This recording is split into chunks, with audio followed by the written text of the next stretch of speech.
What is up, plant people? It's time once more for the Planthropology podcast, the show where we dive into the lives and careers of some very cool plant people to figure out why they do what they do and what keeps them coming back for more. I'm Vikram Baliga, your host and your humble guide in this journey through the sciences. And as always, my dear friends, I am so excited to be with you today after, well, it's been a hot minute. A hot minute. I think I was looking back at my last episode I posted was in like August of 2024. And I know it's weird to talk about the date on an evergreen content platform. In fact, I've been told not to do that, and I just don't care. It is now February of 25, and a lot's happened. A lot's happened in the last 6 months or so, but I'm getting back to this. And I wanted to talk a little bit, and I will here in just a second about where I've been, what I've been doing, what's going on, and where we're going. But I just wanted to say thank you for sticking around, and if you're hearing the sound of my voice right now, for being a part of this still, even after the long breaks I've taken the last couple of years and have taken the time to figure some stuff out about this podcast. But Planthropology's back. It's going to look a little bit different. The schedule's going to be different. Some stuff will change, but it's back. And I'm very happy about all of that. So where have I been? I've been here and there and in a lot of places. I took on some new responsibilities at work here at Texas Tech. If you don't remember, I'm an assistant professor of practice of horticulture in the plant and soil science department at Texas Tech University. And I can still get all that out in one take. So I'm pretty proud of that. But in the fall, I also took on new administrative responsibilities as the assistant dean of outreach and engagement for the college. And ironically, I stopped outreaching and engaging through this platform at the time. So am I doing a good job? I don't know. Not sure. But life was overwhelming. It gets that way, right? There's been a lot. There's just been a lot happening. And so I took a break, recalibrated, sort of evaluated what I was doing here with the show. And I think over time, I have come to realize that it's something that I love and it's something that I care about and it's something that I want to keep doing. And so I'm going to keep doing it. And I hope you'll keep coming along with me. So the format of the show is going to change just a little bit. We're going to stick with sort of every other week recordings as much as possible. There may be a time that I skip an episode and stretch it out. I may do some extra ones in there. I don't know. Be a little bit different. But it's going to be basically every other week. And I'm going to start running it in seasons. I think what burned me out before, and if you're a content creator of any kind, you probably understand this, that there's this pressure to just indefinitely produce and to be, I don't know, on all the time forever. And it just gets to be a lot. So I'm probably going to run the show in 10 to 12 episode seasons and then take a couple of months off to record and come up with new content and things like that. It'll be a pretty healthy mix of solo content. These first couple of episodes of season, oh gosh, I should have looked this up. I think this is going to be season 6 because I'm going to go back in time and categorize each year that I've done the show as its own season. And I've been doing this since 2019, which is bonkers, cuckoo bananas. And so I think that would make this season 6. But each season will have 10, 12 episodes. Again, a mix of solo content like these first couple episodes of this season will be, and then some great guest interviews, maybe some live stuff, and a lot of other things. So I hope that you enjoy that. It's going to be a little different, and I'd love to hear your feedback. I'm hoping here in the next few weeks to send out a listener survey just so I can hear more from you. So I think I'm going to try to tackle some more topical things as we go through this too. Answer your questions like we've done in the past of Q&A episodes. Try to find guests that I think will answer some of the questions you may have about what's going on in the world, what is happening with horticulture and the environment and nature and everything else. But I also want to take some topics that I think are going to be very important for us going into the future about how we can interact with the environment. So all that to say that a friend recently asked me if I would start creating more gardening content. And I thought that was weird at first because I was like, that's kind of my whole thing, right? I create gardening content.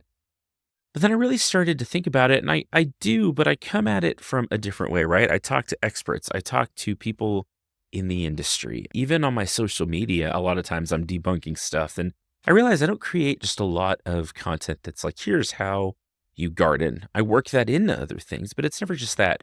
And I started to think about why I have been hesitant to do that. And I want to talk about that real briefly here at the top of this episode. Why am I hesitant to create gardening content and say, this is how you grow your tomatoes?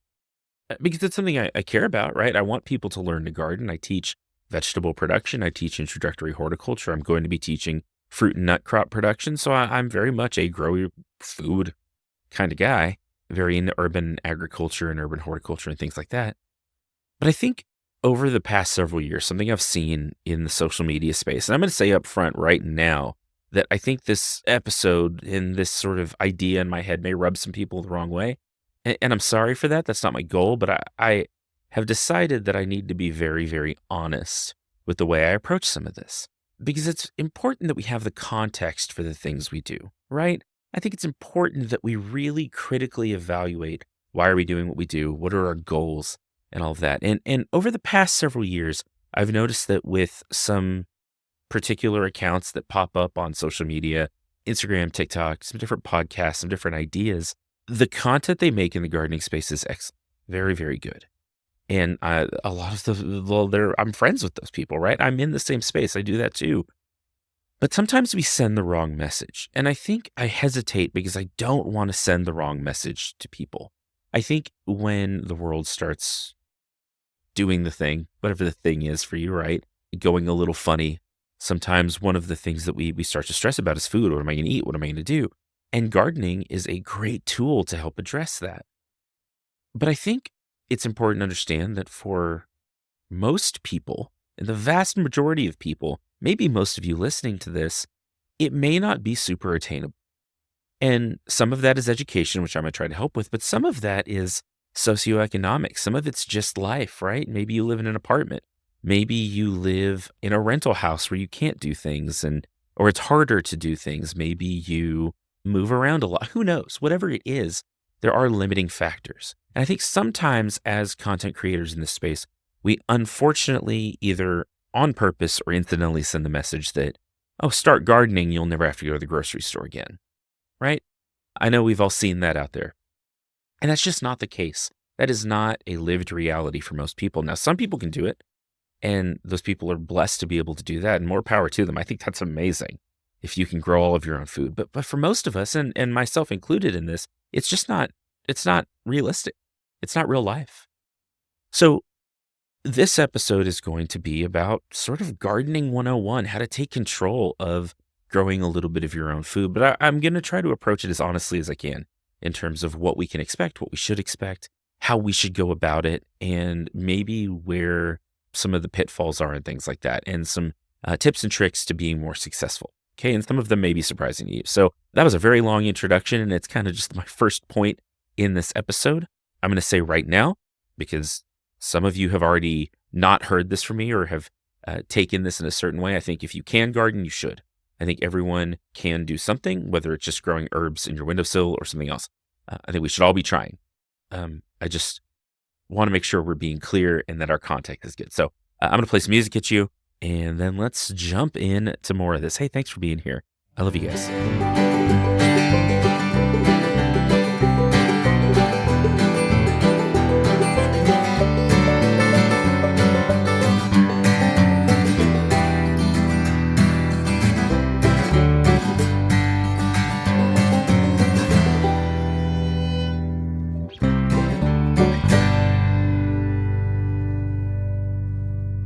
Okay, we are back. So there are three basic things I want to talk to you about today, okay? And I'm not going to say these are the three best steps, the three things you need to know if you're going to grow a home garden and you're going to grow some of your own food, because that's clickbaity and that's not what I want, even though it would get more people to listen to this. Here are the three things you need to know. All right. And I'm going to go maybe out of the order that I think a lot of people would or that you may expect, okay? So, number one, the first thing you should do when you're thinking about growing your own food, and again, I said it before the intro break, everyone should be able to do something.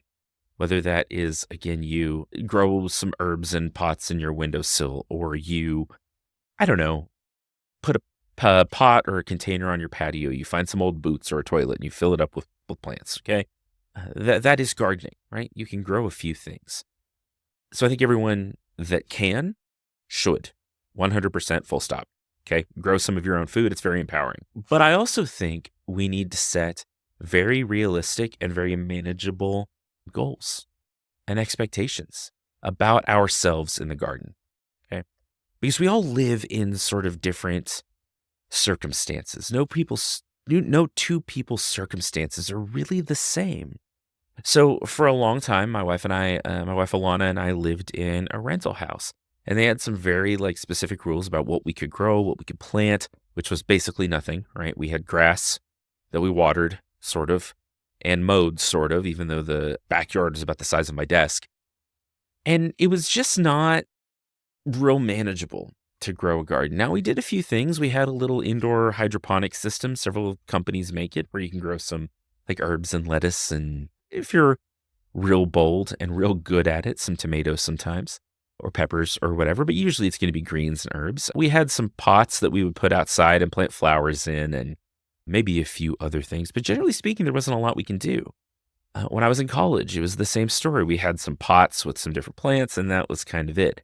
And this is like lived reality for I think a lot of people. A lot of people, right? Either they have a rental space or they live in an apartment. Now, if you live in an apartment, there's some stuff you can do, right? You can get pots and you can set them out on your patio. Sometimes there are limiting factors. Maybe you don't get any light at all because of the way that your building is situated. Maybe your apartment complex has rules about actually having containerized plants. Some do. I know that sounds weird, but some do where you cannot, like, based on your lease, grow anything on your patio. You can't have plants out there. And that, again, makes it very, very challenging to grow plants. Now, you could put some pots in your windowsill again and grow some herbs. You could do a lot of things. Even if you live in a home, you own your own home, you have a front yard and a backyard, and all of these things, I think people don't understand sometimes the time and the effort and commitment that goes into actually producing food. Right now, if you're good at it, if you get lucky, your climate is well suited to something, you can grow a lot of tomatoes in a 4 by 4 foot bed. Okay, it's possible. And I've had someone comment that on my social media when I was talking about this. But that's not the case all the time, right? Maybe your soil's not good. Maybe you live in a place where your sunlight is inadequate or it's super dry and you don't have the resources to add a whole bunch of extra water. Maybe you're in a homeowners association that limits what you can do on your own property. I'm going to go ahead and say, and I guess someone will get mad at me for this, I don't care. Homeowners associations are like thinly veiled organized crime. So there's that. But anyway, I can already taste the angry emails for that. It's okay. I think it's important to understand that regardless of our circumstances, even if we have the ability to plant a full backyard of plants, it's really hard to sometimes replace our shopping trip because depending on where you live, you may not be able to grow a lot of the things you need. So I live in Lubbock, Texas, and I think a lot of you know that, where it is 1 billion degrees in the summer and negative 1 billion degrees in the winter. We have big temperature fluctuations. This week, as I record this, it is we had freezing fog last night. I think our low tonight is 17 degrees Fahrenheit. Last week, one of the days was about 91 degrees Fahrenheit. It's early February, by the way. We'll hit negative temperatures sometimes in the winter. We'll hit 114, 115 sometimes in the summer. That is limiting on what I can grow. If I want tomatoes in, now, February, where do they come from? Well, they come from the grocery store. They're grown in Mexico. They're grown along the Gulf Coast. They're grown in parts of California, Arizona, internationally. There's a lot of places that grow tomatoes right now. It's just not us, unless you have a big greenhouse, and there's some challenges there as well. And when it gets hot in the summer, my tomatoes are going to shut down. And so there's big sort of chunks of the year where I may or may not actually be able to grow anything. Or grow the things I want. So if I want tomatoes at different parts of the year, I probably have to get them from elsewhere. Okay. So sometimes when we think about, I'm going to grow my own food, I'm going to make my own garden, we really have to couch it in what is practical to grow where I live. What can I use? And am I going to be able to preserve this, right? Maybe I have the best year growing tomatoes that anyone's ever had. And I grow 5,000 pounds of tomatoes out of a pot on my back porch. And I'm the whatever number wonder of the world in my tomato production. If I don't preserve those, they're not going to get me through winter. right? Because they're not going to sit on the counter. They really won't even sit in the fridge. So I have to think about dehydrating them. I have to think about canning them or pickling them or freeze drying them or doing a lot of different things with this product so that it gets some longevity and so I can continue to use it. So we have to think about that. We have to really think about what can we grow when, what limitations are on my growing space, and based on all of that, what are my practical, reasonable goals? And what can I really, really accomplish? I think we should think about as we venture into growing our own food, how do I supplement, not how do I replace? Okay. How do I supplement what I do? How do I grow some herbs that I like? Maybe there's a specialty crop if you're from, maybe a different ethnic group or something that you really want that it's hard to get locally. Okay, maybe think about growing those. Grow the things you like, grow the things you want to eat. But again, for most of us, the thought of completely replacing our vegetable intake, our fruit intake from our backyards is just not real. It's just not real. We got to think of different ways to get that. That actually leads me into my second thought. Okay, so after we've set realistic goals and expectations, what do I actually feasibly expect to get out of my garden? I think the second most important, and if we're being honest, I actually think this is number one. Okay, I'm burying the lead a little bit here because you can have the best goals, you can actually have best roadmap and plans for starting a garden, you can have all the skills you need. People, we have to build community. We have to build community. I think the most important thing you can do when food supplies get scarce, when we're really questioning, how am I going to be able to have enough tomatoes and lettuce? How am I going to be able to make it through financially or nutritionally or whatever else there is? I think the number one thing, one of the most important things we can do to weather some of these storms is to build community. In sort of popular media, there's this very, idealized in a weird way picture of the lone survivalist who has a compound and has all of this frozen food and they grow strawberries and all of these things. And on their own, they take on the world and they don't get eaten by zombies or whatever. And that's kind of fun. It actually lends itself well to our sort of, at least in my growing up experience, this idea of individualism, exceptionalism. But again, I don't think that's real. I don't think that's how it works. I think when things start to go bad, the best thing we can do to make sure we have the fruits and vegetables we want, that we're successful in our efforts, is to build community. We multiply our skill sets. So maybe you're really, really good at growing tomatoes, but every bit of lettuce you've ever put in the ground has died. Well, it's hard to make a BLT sandwich without the L, right? And you got all the tomatoes you want. Bacon's a whole other issue. Who's got pigs? Who has grain to make bread?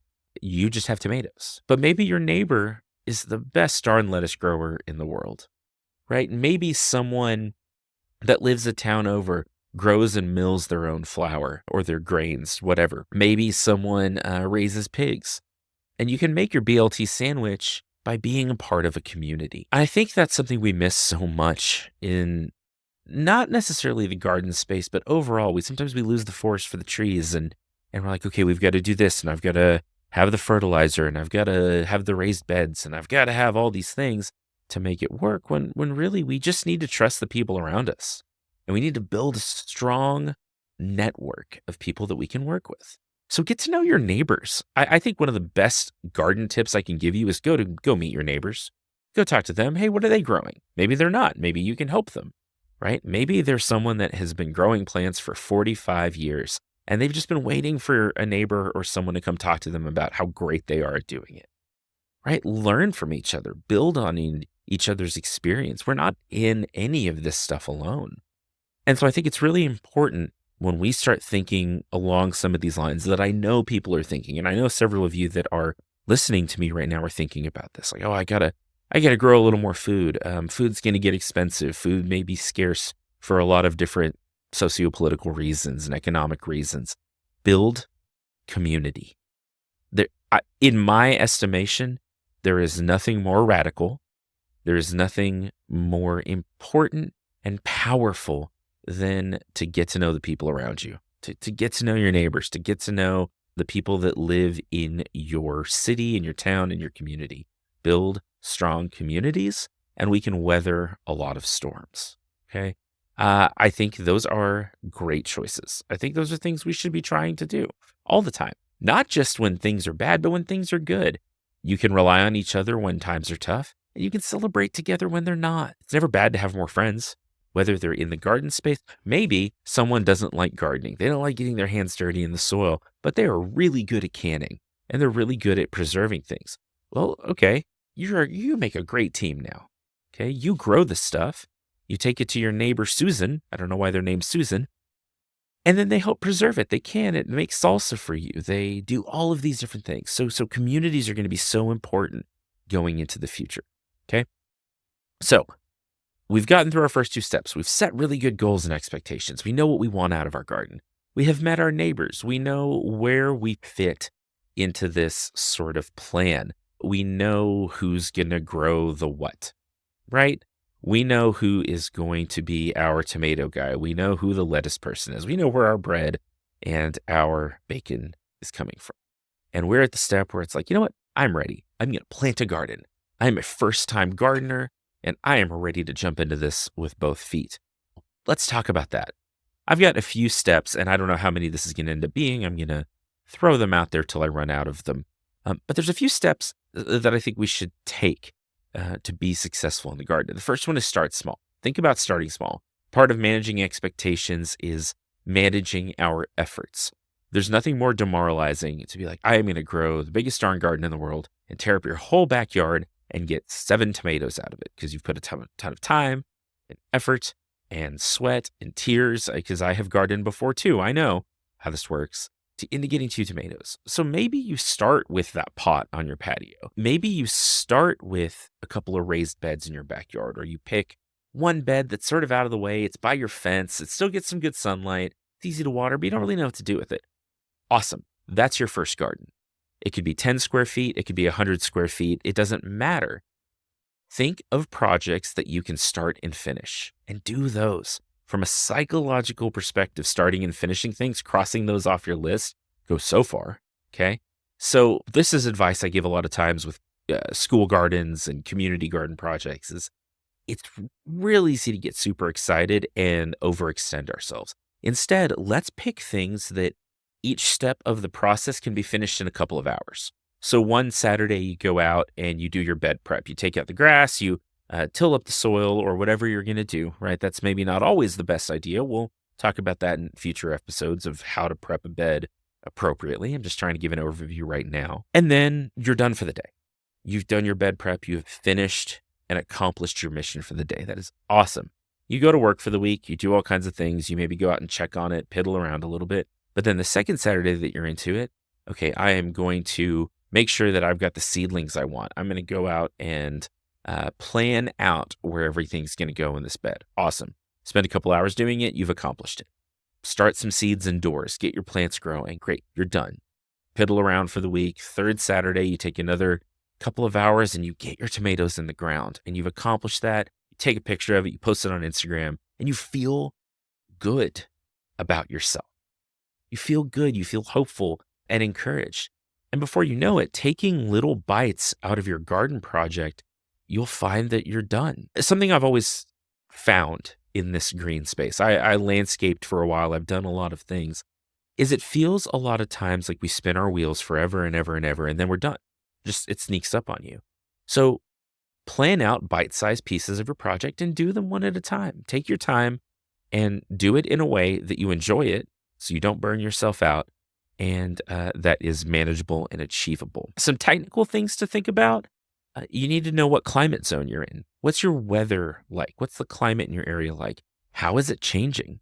So again, I live in a zone 7B, which means that our average annual coldest temperature of the year, the very, very coldest that it gets, is usually between 5 and 10 degrees Fahrenheit. We've already hit that this season. That tells us some great information. There's some things it doesn't tell us, how long it's going to be that cold, how often. All that says is over 30 years, we're going to hit this coldest temperature once.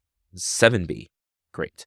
Well, you can then go to the garden center. You can get online and look at different resources and say, these are plants and seeds that are appropriate for zone 7B. These are some things that can take the incredible heat in your area. These things work well with the rainfall and the water quality you have or the soil quality. So knowing what your soil does and what it's like, you can get a soil test. Most states and actually a lot of bigger cities have soil testing labs.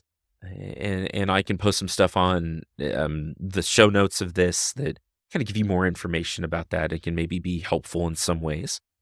I think knowing the soil, the rainfall amounts, and timings, when does it rain? Not just does it rain 30 inches a year, but during which months? When it's hot, when it's cold, when do you get your rain? Knowing how much sunlight you get, knowing the humidity, knowing everything you can about your climate will make you a lot more successful in making good plant choices. Picking the right things. Okay. Speaking of picking the right things, I think something that's really important is to grow things you like. I don't know why people get so hung up on, I have to grow X, Y, or Z. I do know why. It's because it's what gets promoted a lot. Everyone needs a salsa garden and onions and tomatoes and garlic. And I think those are great things, but maybe you don't like any of those things. Maybe you are not going to eat any of those things. Maybe your neighbors have gotten all of those things from you and they won't answer the door anymore because you've given them too many. That's not sustainable. That's not efficient. And it turns out that we have a big problem with food waste here in the United States. Something like 40% of the food produced in the US gets wasted. That also includes your backyard. We don't put ourselves in these pictures. We're thinking big food systems. But if you grow something and you don't eat it and you throw it away, that's food waste. And I think that is so important to understand. So grow things you are actually going to use or know where you're going to go with them. Even if you don't like tomatoes, if you have a parent or a friend or a neighbor that does, and you just want the experience of growing them, that's fine. Just know where it's going to go. Okay. Choose a great garden location. That's going to be super important. This is important for things like wind and sun and all of that. If you live in the northern hemisphere, the sun sits southward in the sky. So your most intense sunlight is generally going to come from the south and the west. So if you're growing something that needs a little bit of shade, maybe you can plant it on the east side of a fence so it gets sunlight till a little past noon, maybe 2 in the afternoon. And then in the afternoon, it gets shaded during the hottest and most intense parts of the day. Right? Those are things we can think about. Also think about convenience. How easy is it to water? How easy is that area to get to? They've done studies on which parts of the garden are most, trafficked, best managed. And a lot of times it's the ones closest to your house, right? You put the things farther back on your property that you don't really have to spend a lot of time messing with. But then you put the things that need more management, whether that's flowers or veggies or things like that, up closer to your house. So that every time you look out your kitchen window or whatever, you're like, oh, you know what? I really need to go weed my tomato bed. Instead of it being in the back part of your yard or around the corner or somewhere that is inaccessible or out of sight, out of mind, because you're not going to visit those as much, right? You're not going to be as, engaged with that material as you could be if it's closer to you. Get tools you need, right? Basic gardening tools, a water hose. It doesn't have to be anything special. A watering hose and a shovel and maybe a rake or a hoe or something so you can clean out areas. That will take you a long way. Don't spend a ton of money unless you have the money to spend or you want to. It turns out cheap tools, even though they may not last as long, as a starter, they'll get you pretty far down the road. And once you figure out if this is something you really want to do, then yeah, go buy some really nice equipment that will last you years and years and years. One of the best tools I think you can have is a great pair of gloves. Get a good pair of gloves. I know.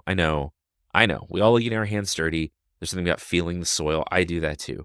However, depending on what you're working with, especially if you're having to clean out an area, you want gloves. And I can hear some of you thinking, oh, I'm tough. I don't need gloves. Man, that's fine. You do you, right? But if you mess up your hands, if you cut yourself badly, if you get giant splinters, these are your most important tools, right? Your hands are your most important tools in the garden a lot of times. And so if you mess them up, if you hurt yourself, you're not going to be as efficient. Get a great pair of gloves, okay? That is something that I will happily spend some money on. It's a nice pair of heavy-duty leather gloves, okay? Test your soil. I mentioned that before. There's a lot of different places that do it. Extension services in your area probably do soil testing. Essentially, you take a sample, you put it in a bag, you send it off, and they can tell you things like the pH of your soil, the salt content, the ratio of different fertilizers or nutrients in your soil like nitrogen, phosphorus, potassium, which, by the way, are the three numbers on your bag of fertilizer. And they'll make recommendations on how much of those things you need to add to be successful based on what you're trying to grow. Usually the samples will cost anywhere between like $15 and $25, sometimes a little bit more, depending on what you're having them test for. But it is so important. It is good to know what's in your soil so that you can add things to it. Soil is where the plants grow. It's where they get their nutrients, their support, so many other things. And if you don't know what's down there, it's really hard to manage them appropriately from a nutrient standpoint, different things. Okay. Another thing to think about again is bed space. How much space do you want? Prep your beds well. Get any grasses or weeds out of there as much as possible. There's different ways to do this. You can use herbicides. I think as an occasional tool to solve specific problems, herbicides are not necessarily a bad thing. You just use them sparingly, use them according to the label, and make sure you are on target with your application.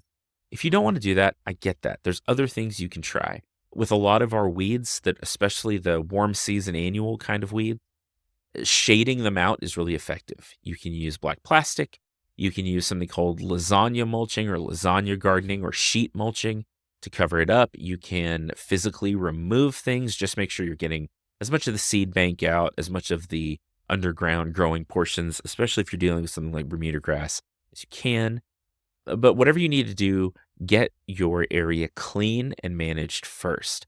Again, I know it is really easy to get excited and go out and plant into something that is poorly prepared, and then you fight grasses and you fight weeds in your garden forever. You don't need to do that. Make sure it's all cleaned up, and then you can manage it pretty effectively and with low stress going forward. Once you've picked your seeds, you've got your climate location, you've gotten all these things, you need to decide how you're going to put those seeds out. Are you going to directly seed them into your garden, or are you going to start them indoors and then transplant them out?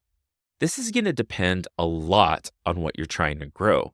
Use the information on the back of the seed packet. I'll put out a couple of videos here in the next couple of weeks on reading a seed packet and the information it contains and how to use that information. You can find a lot of that online already. Get on Google or YouTube or whatever and watch some of that if you're chomping at the bit to get going, but know whether it's better to direct seed. A lot of times our grassy plants, things like corn, especially if you're trying to grow sweet corn in your backyard or any kind of corn, that's going to do much better direct seeding.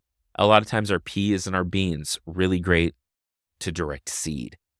A lot of our leafy greens, I prefer to direct seed. Root crops for sure. The thing grows underground, right? So if you're trying to grow beets and turnips and then you grow it out somewhere else, then transplant it, you can do that. But a lot of times they don't survive that super well. You end up damaging the root too much and you end up with some problems. So there's certain things that you want to direct seed. But then stuff like tomatoes, peppers, eggplants, even melons, some melons to a certain extent, watermelons, cantaloupes, cucumbers, things like that, and any cucurbits, they actually transplant pretty well. I would, again, use your local resources, your extension service, a university near you, even just go talk to folks at a local garden center, and you can get great recommendations on which things to start inside, which things to direct seed. Pay attention as you're doing that to seasons. When is your average annual last freeze? For us here in West Texas, it's right around tax day.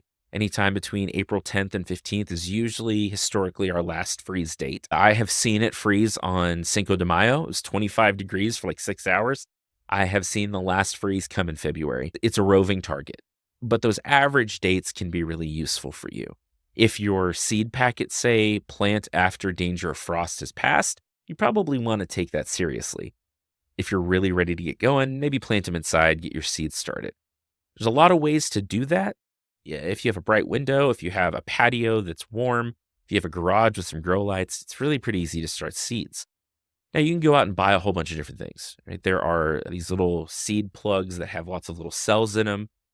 Put seeds in there, you thin them down to 1 plant per cell, and then when you're ready to transplant, when that plant has 4 to 6 leaves on it, we call that the 4 to 6 leaf stage. That's usually a great time to transplant. You don't want to get too big in those cells. It's easy to pop those out, put them in the ground. Maybe you don't want to go buy that. Maybe you don't have room for it. It's a cheap way to do it is to get a foil cake pan or roasting pan with a plastic lid. Poke some holes in the bottom of the pan, fill it up with potting soil or potting media or whatever you have. Plant your seeds out in it and then pop that plastic top on there, and you've got yourself a little seed starting greenhouse. Helps retain moisture, helps retain heat in there. And then once those plants are too tall, you pull the lid off, and you're probably getting pretty close to transplanting them out anyway. Usually, with a lot of our warm season crops, we want to take our last freeze date or whenever we're planning to go out into our garden and back that off about 6 weeks. I think 6 to 8 weeks is usually right in the sweet spot of how long you want to grow your seeds out indoors. You need to make sure they get adequate air movement so that you get stronger stems. You want to make sure that they are getting the water they need without staying too wet. You'll get a lot of diseases if you keep them too wet a lot of times. And you want to make sure they're staying fertilized well and that they have enough light so that the stems don't get tall and leggy. The other thing I would recommend is to harden them off, or what we call harden them off or acclimate them to an outdoor environment for a week or two before you plant them.